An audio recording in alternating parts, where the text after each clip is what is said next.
We're diving straight into the pages, into the words of Barack Obama's memoir, A Promised Land. Yeah, exactly. Our mission here is to pull out the key insights, his own reflections, the experiences he shares, basically getting it straight from the source text you've provided. We'll look at his formative years, that, incredible climb to the presidency, and then the huge challenges he faced right off the bat, always sticking close to the text. And what's really fascinating looking at the text is how he connects the personal docs with these massive political events. Right. You get the self-doubt, the family moments, and how they weave into, say, a global crisis or a big policy fight. It helps understand the why behind it all, using his actual language and stories. Okay, sounds good. Let's unpack the pages then and dive right in. So, Section 1, let's talk about those deep roots, his early years. The text makes it really clear how much his mother, Ann Dunham, influenced him. Oh, absolutely. He mentions her asking, which kind of person do you want to be? And her view that, the world is complicated, Bar. That's why it's interesting. And it wasn't just talk. The text shows her values were lived out, like on a smaller canvas, setting up micro-lending, marrying outside her race. Practical stuff. Yeah, practical stuff that wasn't common back then. Exactly.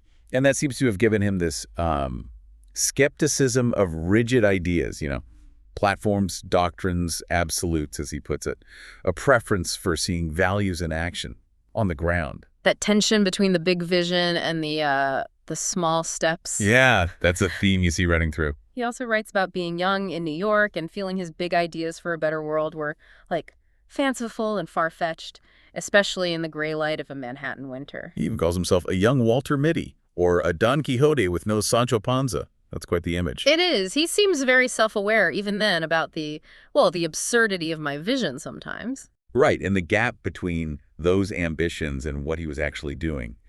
That humility, I think, is pretty striking throughout the text. Then comes Chicago. Those community organizing years, he's clear the victories were small and transitory, but he flat out says, the city changed the arc of my life. Definitely transformative. He brings up Harold Washington, the mayor, struggling with that divided city council, how they just wouldn't budge. And it took external pressure, right? Yeah. The text mentions a federal court redrawing the district map because it was gerrymandered to finally break that deadlock. Yeah. It just shows how tough political change is, how deep that tribal and raw opposition can be. Sometimes you need that outside force. And on a personal note, he shares Michelle's observation about him. Oh, yeah. Have you ever noticed that if there's a hard way and an easy way, you choose the hard way every time? Huh.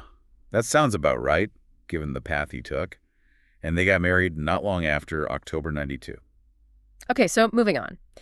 That drive takes him into politics. He decides to run for state senator. Not exactly glamorous. No, he describes Springfield as pretty rough and tumble. Yeah. Old-style pork barreling, log rolling, payola, all that stuff. He knew it, but he felt, you gotta start somewhere and pay my dues. Plus, the schedule let him keep teaching law.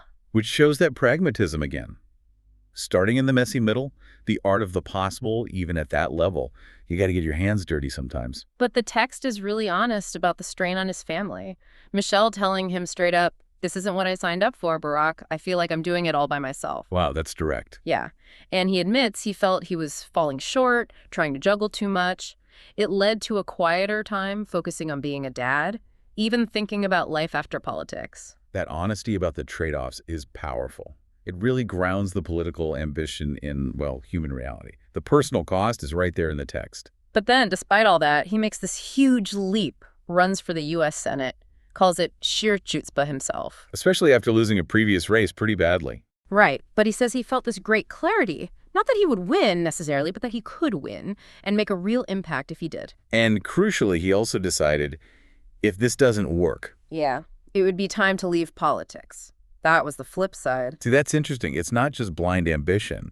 It's a calculated risk with a clear off-ramp. Pragmatic idealism, maybe. The campaign itself, he writes, started rough. Young staff, kids in their 20s. He felt his own performance early on was stiff and ineffectual. Learning curve. Big time. But he says losing to Bobby Rush before actually gave him a clear blueprint for upping my game with the media and connecting. So he learned from failure, Yeah. adapted. It wasn't just natural talent. Exactly. Which leads to that 2004 convention speech. He describes finding his cadence, that feeling, that current of emotion that passes back and forth between you and the crowd. Yeah, tapping into something bigger. That connection was obviously key. And that connection gets tested on the biggest stage. He announces for president February 2007, chooses Springfield again, same spot as Lincoln's House Divided speech. Powerful symbolism right there. And the crowd.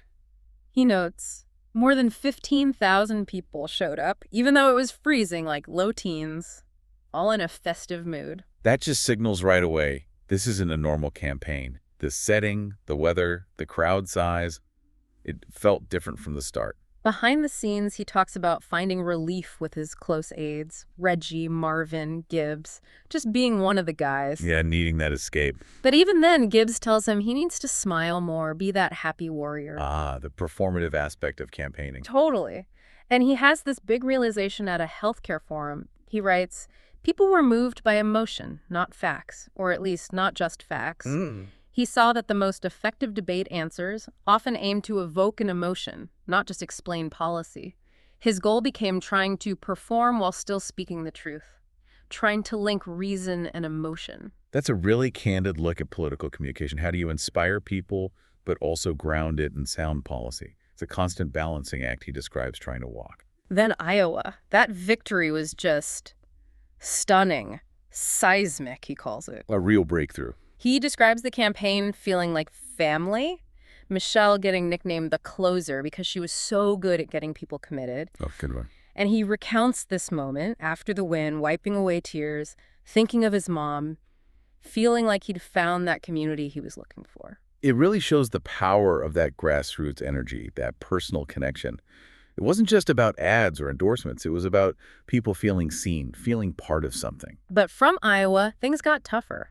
South Carolina primary, he calls it a brawl, full of old-style politics and heavy with racial history. Yeah, that history is always just below the surface, isn't it? He mentions how Bill Clinton's fairy tale comment landed badly with black folks, stirred up old sensitivities. It shows how easily things can be interpreted through that racial lens, intended or not. Those dynamics are just so deeply embedded in American politics, as the text points out. He writes about the implacable weight of the past. Even Michelle hearing from well-meaning black women that maybe losing was safer than winning because, the fear was if I was elected, I was sure to be shot. Wow, that's sobering. Just a stark reminder of the fears within the community. He saw his mission partly as proving that the country could transcend that old logic. Then the whole Reverend Wright thing blows up. ABC News runs those clips. Yeah, the sound bites. He says they were skillfully packaged to offend Middle America. He felt he couldn't just ignore it. He had to explain the other side. And that's where he brings in his grandmother. Exactly. He recalls her fear of a black panhandler and acknowledges, my grandmother was a part of me, just as Reverend Wright was a part of me, trying to own the complexity. That's a really complex thing to unpack publicly, trying to bridge those gaps, explain those uncomfortable truths. It's a huge challenge he details facing. And while all this is happening, the financial storm is brewing. Right, the background noise gets louder. He mentions an early warning from a friend about subprime mortgages, those risky loans, ignored at first by official reports, then bam, New Century Financial bankrupt, countrywide collapsing. It shows how fast things unraveled and how even the experts underestimated it initially. Suddenly, the campaign has this massive new crisis to deal with. Amidst that, he takes a stand against the gas tax holiday idea. Which was politically popular, right? Yeah, but he argued it wouldn't really help consumers, just boost gas station profits. He let his team use that stance to show he'd be straight with voters. A calculated risk, using a policy point to define his character against political posturing. Then, as the crisis deepens, he decides he has to act like one, like a president. Do whatever's needed, regardless of the politics. Which contrasted sharply with McCain's comment. Right, the fundamentals of the economy are strong line, just as Lehman Brothers collapsed. Bad timing. Obama recounts meeting President Bush, this elaborate charade, but Bush apparently found him straightforward, disarming, and self-deprecating. So even as a candidate, he's projecting stability, trying to step into that presidential role during a crisis. That's a key moment the text highlights. Okay, so he wins. Steps into power, part 4. He talks about adjusting to the White House. Calls it a little disconcerting. I can imagine. Worried about the girls getting too coddled. Mentions his mother-in-law wanting to do her own laundry. little human details. Grounding details, yeah. And he notices the resident staff, mostly Black, Latino, Asian Americans, seeing them as vestiges of an earlier time. That really humanizes the transition, shows the personal adjustments, but also those historical layers right there in the daily life of the place. Then, forming the government. A massive task, relying on just a handful of people as his core team initially. Building the plane while flying it. He specifically discusses keeping Robert Gates on as Secretary of Defense. Different backgrounds, Gates oversaw the Iraq surge, but Obama valued his focus on Afghanistan and his experience. That's pure pragmatism. Putting expertise and stability, especially during wartime, ahead of political alignment. A significant choice. Tackling the economy, they embraced Keynesian ideas. Government as the spender of last resort, like FDR's New Deal. Big government intervention. But he knew selling the stimulus package would be tough. It wasn't real sexy, worried about that adverse feedback loop if they didn't act fast enough. Still, he felt energized by the team he'd put together. It really highlights that tension. Yeah. What's economically necessary versus what's easy to explain or popular. Communicating complex stuff like stimulus during a panic is incredibly hard. He writes about the AIG bonuses mess, calls the situation a joke. People were furious. Right. He tells his team, people don't need my prompting to be angry. We're the only ones standing between you and the pitchforks. Wow. Captures the pressure cooker environment. And with the auto bailout, he admits muttering, why Detroit can't make a damn Corolla. But he insisted it wasn't just about money. They needed real reorganization. So not just bailouts, but pushing for actual change in the industry, a focus on the long term, even in crisis mode. Politically, the landscape he describes is stark. The big sort, people living in politically homogenous areas, was almost complete. House Republicans, leaning further right than any in modern history, unwilling to compromise. That sets the stage for a lot of the battles to come. Deep, entrenched partisanship. Yet he still pushed for Republican outreach, told his team, make a serious effort, even though Democrats were warning him they're looking to break you. So why do it? His thinking, according to the text, either they'd get some bipartisan wins, or at least it would show voters who was to blame for Washington's dysfunction. Strategic bipartisanship. It's an olive branch, but also a way to draw lines and assign responsibility if it fails. Very calculated. And to stay connected outside the bubble, he insisted on reading 10 constituent letters every night. Really? 10 every night? Yeah, calls it an IV drip from the real world, an everyday reminder of his responsibility. Wanted a real cross-section, not just the positive stuff. That's a conscious effort to fight isolation. You hear about the presidential bubble, and this seems like a deliberate way to puncture it, to stay grounded in people's actual lives. He reflects on the mortgage crisis, Rick Santelli's famous Tea Party rant about bailing out losers. Yeah, that tapped into a lot of anger. Obama saw a sideways truth in it, but reflected that demands on government had changed. It wasn't just about property rights anymore, it included a social safety net. And he concludes that thought by saying his goal wasn't to fan anger, but to rebuild trust, not just in the government, but in one another. That's a profound point about this shifting social contract, and it frames his overarching goal beyond just fixing the economy, trying to restore that sense of shared purpose and trust. Okay, last big section, foreign policy, the global stage. He starts with Afghanistan, inherited a situation with lack of a coherent U.S. strategy. And the irony wasn't lost on him. Right. Running as an anti-war candidate, but ending up sending more troops initially. He describes visiting wounded soldiers at Bethesda and Walter Reed, the human cost. It underscores those incredibly tough commander-in-chief decisions. Often you have to do things that go against your previous instincts or campaign promises. The reality on the ground dictates things. He talks about the London G20 summit trying to get global cooperation on the recession, recognizing the U.S. couldn't be the only economic engine anymore. A shift towards shared responsibility, needing other countries to stimulate their economies too. Yeah, pushing for a coordinated, swift, and aggressive joint response. It highlights just how interconnected everything was. A global crisis needing a global response, moving beyond just U.S.-led action. Diplomatically, he discusses the reset with Russia. Relations were bad. At a low point, yeah. He notes Medvedev seems surprisingly willing to cooperate, even canceling missile sales to Iran that Putin had approved. A promising sign, Obama writes, but adds the caveat. So long as Putin doesn't cut him off the knees. Exactly. Shows the complex power dynamics. With Turkey's Erdogan, he found him cordial, responsive. but sensed his commitment to democracy might only last as long as it served his own power. That's astute diplomacy. Reading the person, the situation, understanding the limits even when you're cooperating tactically, seeing the long game. He shares a really poignant warning he got from Václav Havel. Oh, the Czech leader. Yeah, Havel told him, "You've been cursed with people's high expectations. I fear it can be a trap." Wow, that's heavy. The burden of hope. High expectations can be motivating, sure, but also incredibly difficult to live up to. A real trap. Yeah. Then there's the Cairo speech, aimed at the Muslim world, trying to bridge divides. A landmark speech. He acknowledges critics who contrasted the lofty, hopeful tone with the grim realities on the ground. But he defends the core arguments and asks this really deep question. How useful is it to describe the world as it should be when efforts to achieve that world are bound to fall short? That's the fundamental tension, isn't it? Idealism versus realism in foreign policy. How much do you preach aspiration versus dealing with the messy world as it is? He even mentions finding a carving, like a cartoon of himself, in an ancient Egyptian temple, a weird, grounding moment. Huh?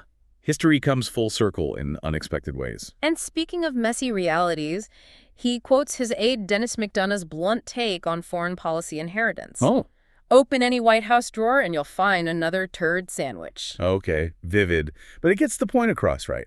Inheriting problems, bad strategies, just the sheer volume of difficult issues landing on your desk. On China, he notes the brazenness of Chinese intelligence, tells that funny story about Gary Locke finding guys going through his papers. Yikes. But humorous. But he also expresses a nuanced view, acknowledges China lifting millions from poverty as a towering human achievement, believed a chaotic and impoverished China was actually a bigger threat. So balancing the security concerns with the economic realities and the potential dangers of instability, that's the tightrope walk with China. And that leads to the pivot to Asia. Not about containing China, he insists, but strengthening ties with other Asian nations, reinforcing international law, attending ASEAN, even with Myanmar there, which past presidents skipped. A clear strategic shift, prioritizing engagement across the region, trying to build a different kind of framework than just confrontation. And finally, the text builds to the bin Laden raid. He describes the tension, playing golf that day just to seem normal. The pressure must have been immense. Absolutely. And the intense relief he felt, getting that thumbs up from Michelle afterwards.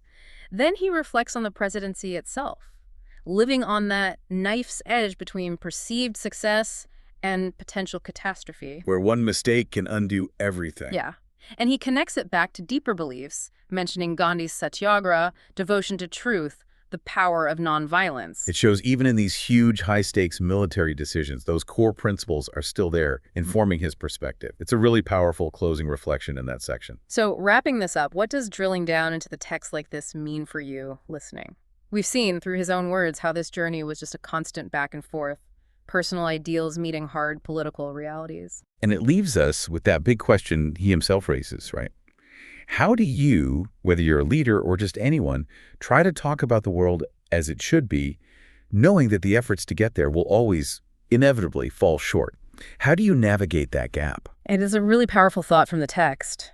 Maybe the biggest takeaway is just that ongoing struggle he describes, trying to build trust. Not just in government, but trust in each other. Yeah. So the question we leave you with to mull over is, how do we keep working on that, fostering that common humanity, that shared purpose? How do we refuse to give up on making things better, even when history keeps throwing up that cycle of fear, hunger, and conflict?